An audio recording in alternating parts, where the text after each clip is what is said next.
just boil down what it is you're doing, whether there's a camera around or just what am I doing today. Today I'm showing up and I'm trying to be honest and also to listen and learn. I think part of the reason I'm still so interested, not just in life, but also, you know, getting to do what I do, is I'm a fan. I love movies. I love creativity. I love music. I love culture. And the fact that I actually have a place in it while I'm observing it and digging it is like, it's an honor. This concept of things just sort of falling into place. I'm a big believer in that too. Yeah. What is that though? Is that you getting out of your own way? Like what is that? Isn't that 70% of it? Yeah. Yeah. I'd say it's 70% maintenance of what can I do to do my part to stay out of the way.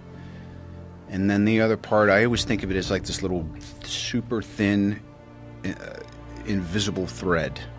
But you can feel the tug, and you just you have to be really gentle, and you have to pause when agitated, and you have to go for it when you're like, there's 4 walls in here, which one has the map behind it? It's that one. And you knock down the wall and it's there, you know. Half the stuff that I've been able to do right in my creative life are principles that I learned on the mat with my seafood. Guard your center. Keep your eye on the lead elbow. Get to the blind side. Half the time, if I would be in a critical artistic situation, I would just say, because Wing Chun problems are life problems are Wing Chun problems, and I would just go back to how did this kind of relate to... 30 years he has struggled with a dangerous drug addiction that nearly destroyed him, and today he says he's clean, he's in love, and so by the time you're in prison, that's not rock bottom for you? Nope. Nope. No. It coincided with my recovery. Oh. And the two things just somehow or other seemed to lock in. When it locked in with this, it was an apprenticeship. And it was an apprenticeship that was contingent on me being in a certain headspace. You know, because you can reach out for help in kind of a half-assed way, and you'll get it, and you won't take advantage of it, you know? It's not that difficult to overcome these seemingly ghastly problems. What's hard is to decide.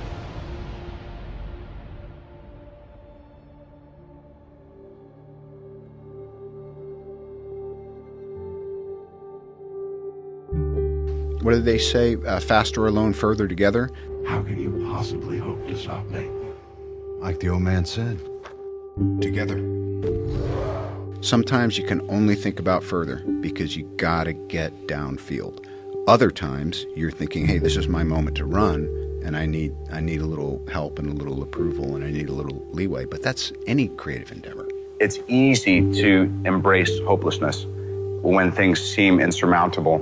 It's actually just a matter of time until all of the elements come together for things to be all right. I mean, I believe that, you know, most difficult situations will resolve themselves if you are persistent and if you don't give up entirely. And that's what I never did. I never gave up. I ran those 6 or 8 lines I had 1,000 times, lying in bed over and over and over and over and over and over and over and over again. It was one little mosaic after the next, and it was a piece of work I was doing. And I cared about doing it as professionally and as honestly as I could.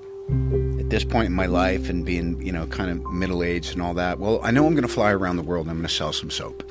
And I know I have a new project, and I know I've just retired my jersey on this 12-year journey I've been on.